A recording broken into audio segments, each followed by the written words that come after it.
It's no longer news that there's a new man in charge of the national troop Nigeria. While settling in, Mr. Akinshola Adejuwon has transformation top on his agenda as he feels charged up to the ante.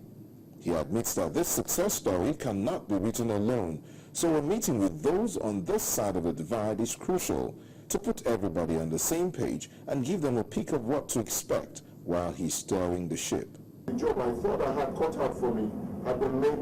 It's a walkover as far as I'm concerned, because I discovered that everybody was hands-on. The national troop that I inherited is going to be taking just 1 or 2 notches, up the rank in my tenure, and that I would really, really appreciate, and look forward to your help and your cooperation as I go along.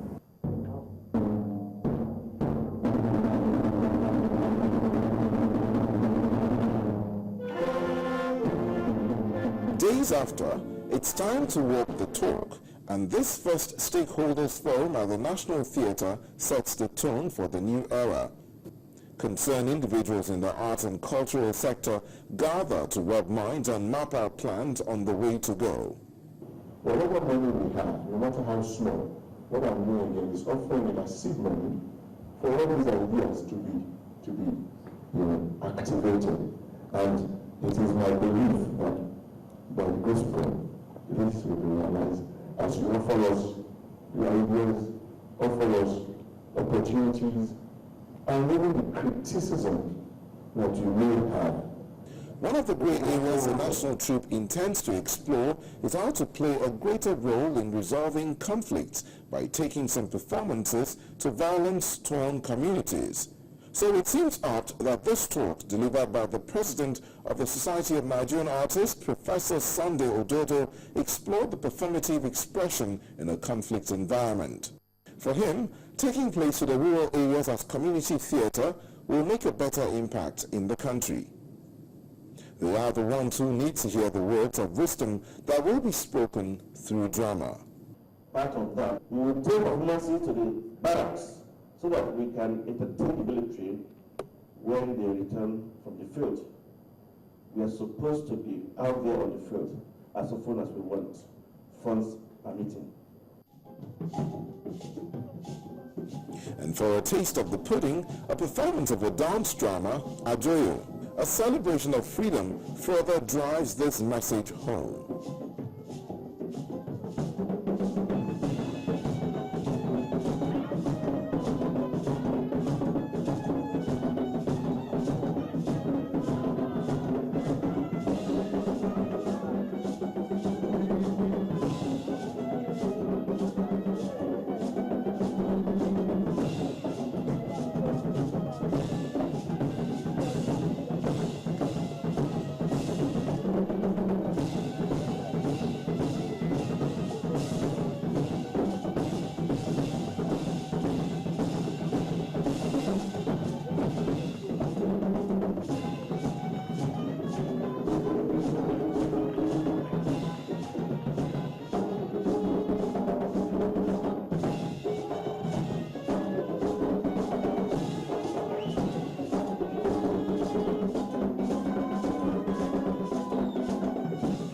They may still be showing these moves on a modern stage, but it's just an idea of what to expect when the dancers hit the town.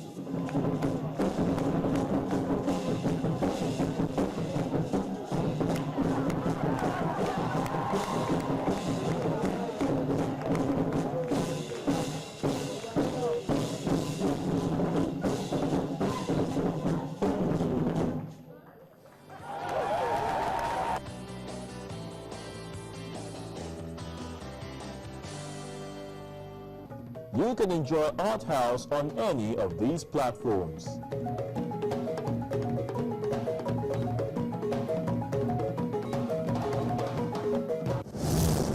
The idea behind the Lagos Photo Fiesta is to bring photo artists together from across the continent, not only to show off their creative works, but also to share ideas so the artists become united with thought-provoking images.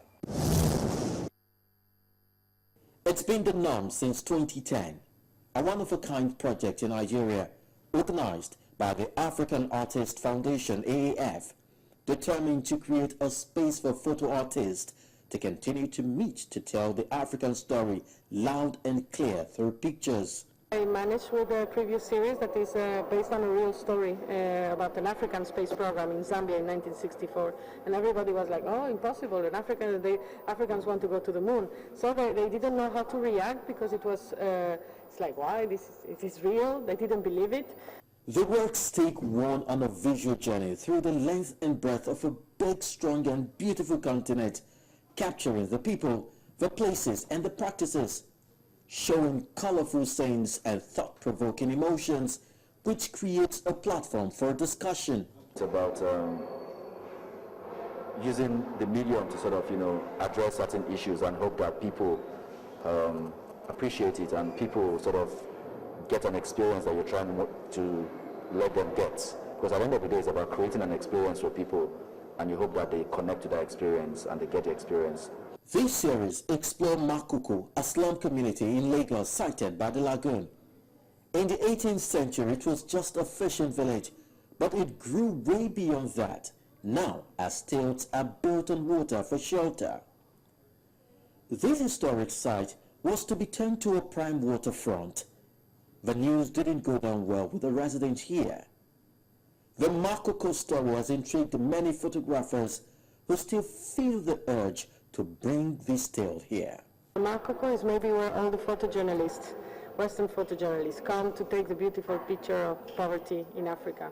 And it's a very aesthetical place, and so it's very easy to take the cliche from Africa. And I really wanted to document this place, including the religion, including the beliefs, including the hopes and the fears of the people that live in Makoko. And I decided to use this book that has a lot of content and a lot of references also from the Beninese that normally live in Makoko, because there's a big community with Benin and Voodoo and so on. So just trying to describe the place more in an emotional place, in an emotional point of view, than rather, oh, this is beautiful and these people are poor and then that's what Africa is. While others are more concerned with what goes on in the human mind, which is a fascinating subject. In an interesting way, I found out that over the years that they write all kinds of things on the wall, different scribblings on the wall. And it's like a guerrilla marketing where people just want to get everything on the wall. So it's an alternative way of sort of marketing, It's like e-commerce. We have to go through the internet. But in this case, like, people just alternatively use the text and sort of address that issue. So there's so much information to consume when you're driving through the streets of Lagos. And for me, it's sort of interesting because when you're driving through, you see almost anything, even sometimes the most impossible things that you think of, you will find on these walls.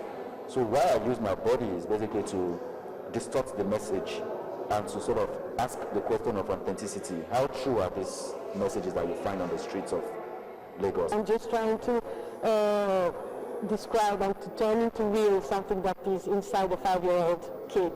And this is one of the images. He's covered by insects in one of the chapters, and he has to travel inside a big bag with snakes and insects and cockroaches and everything. So I just took a lot of fake ones, plastic ones, and tried to describe what is happening in the book. The men behind the lens were set to stage reality and document fiction as contemporary photographers working in Africa that told the line between photography and truth, incorporating conceptual practices and performative strategies that break the norm. The Fulani mud huts is basically about the Fulani people and how they live with the objects around them. Most people, when they see the pictures, they assume it's a store or it was created, but that's how they live within the mud huts. They don't have that much space.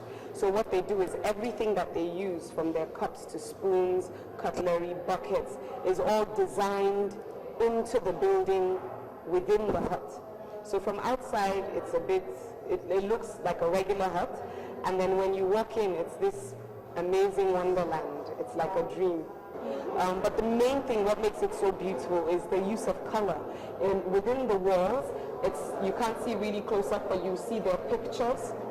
The pictures are there. They have calendars within the wall. They pick up waterproof posters. So they're posters of politicians to stop the water from coming in. So it's basically a use of design, but yet very artistic.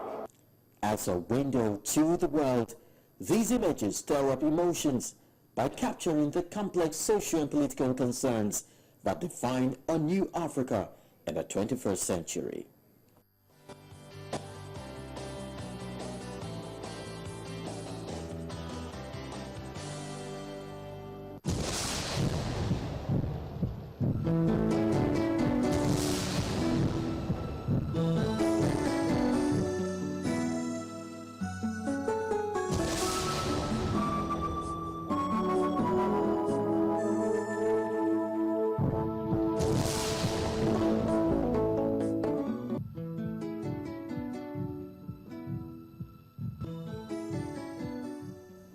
Painting is poetry that is seen rather than felt, and poetry is painting that is felt rather than seen.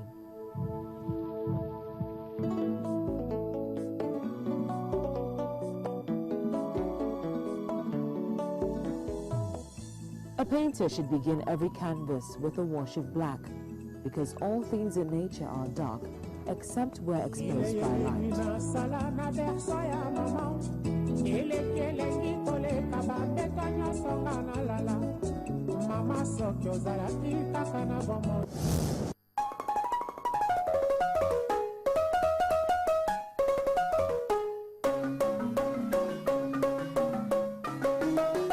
Guarantee Trust Bank, proudly African, truly international.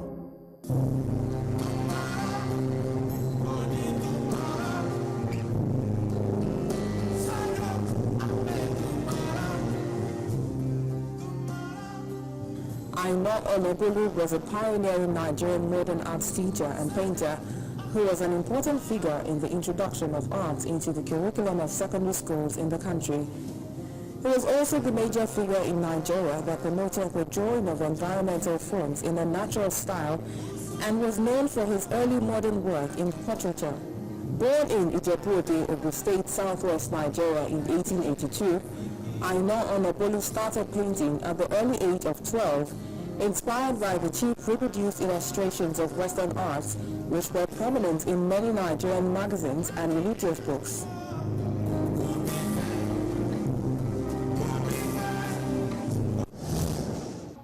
You can enjoy Arthouse on any of these platforms.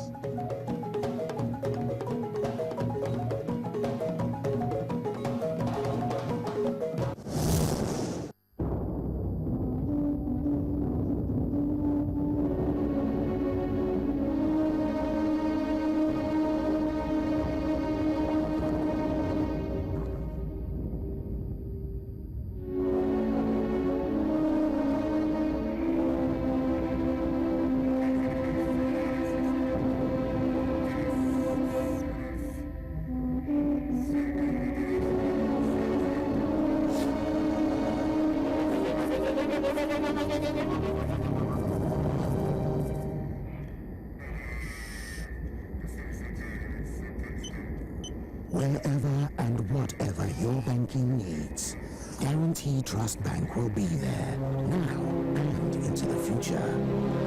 Because you're at the heart of everything we do. Guarantee Trust Bank, proudly African, truly international. For what to expect next week on the show, Alade takes things a notch higher in his next solo exhibition. Latent reality is spiritual, embodied work. Then Promise is showing off Ijewa at the Quintessence Gallery in Lagos. All this and more only on Arthouse. That's how we draw the curtain on this week's edition of Arthouse. But before I leave, I'd like you to keep the conversation going online with a little something. This intriguing picture titled The Money, shot in a gold mine, and it's done by photo artist George Oshodi. It explores the relationship between man and his environment. Now look at these laborers. They toil day and night to get precious stones from Mother Earth, but benefit little from nature's gifts. So, what's your thoughts about that image? Just leave a line on my Twitter handle at News4App. And remember, you can always watch this edition or any other edition of the program on YouTube. I'm Melinda Kimani. Have a lovely day.